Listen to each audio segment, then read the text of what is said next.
There is no end to the outrage over the killing of Trayvon Martin by George Zimmerman, but today there is a new twist. Let me show you what George Zimmerman's brother has tweeted. Take a good look. It's on the bottom here of this tweet. These are the pictures. One shows Trayvon Martin, and the other shows one of the teenagers accused of shooting that 13-month-old baby in the head in Brunswick, Georgia.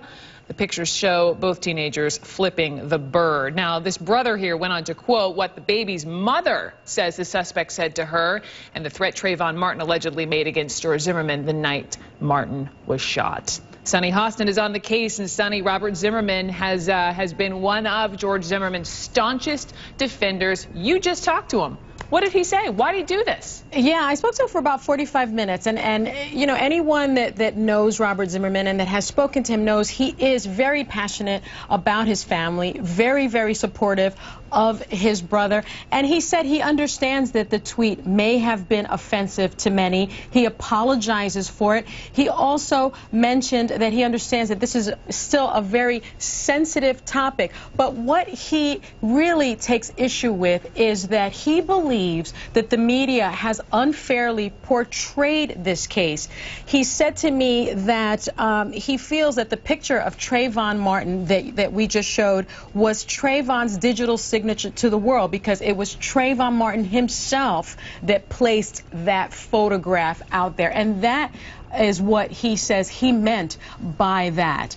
He seems to be extremely frustrated by the way he says the media has sort of framed the discussion. He told me that, you know, again, he feels that the media is not being honest about who Trayvon Martin was, and that Trayvon Martin himself put that photo out there, and why is it that he can't put that photo out there? So, you know, just from your perspective, to his point about the media treatment of both stories, do you think he has a point?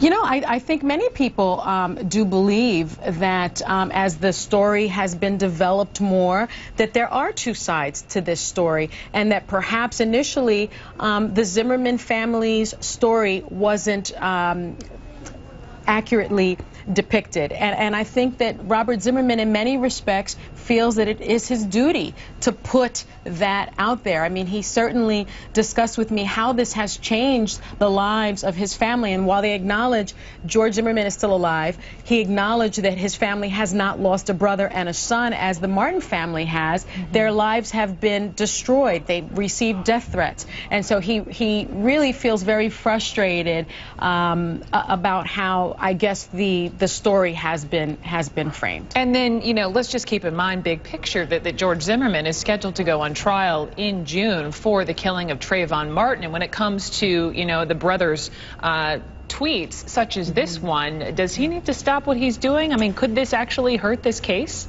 You know, I don't know that anyone's going to be able to stop Robert Zimmerman, because, again, he feels very strongly about supporting his brother. But he certainly could be a witness, right, in this case. I think because he is George Zimmerman's brother, the jury will know, if this goes to trial, that there is some sort of bias there. You know, will this affect his testimony, even if it even comes in? I don't know that it will. You know, sure. But this is something, Brooke, that I think we'll all be following. This is a case that has just struck so many nerves. People have staked their positions firmly in the ground on so many different issues, and this is just yet another turn of events in this case. Sunny Hostin, thank you for picking up the phone and talking to Robert Zimmerman himself for 45 minutes. I should also point out Piers Morgan will be talking to him as well, to George Zimmerman's brother. That is tonight, Piers Morgan Live at 9 o'clock Eastern Time.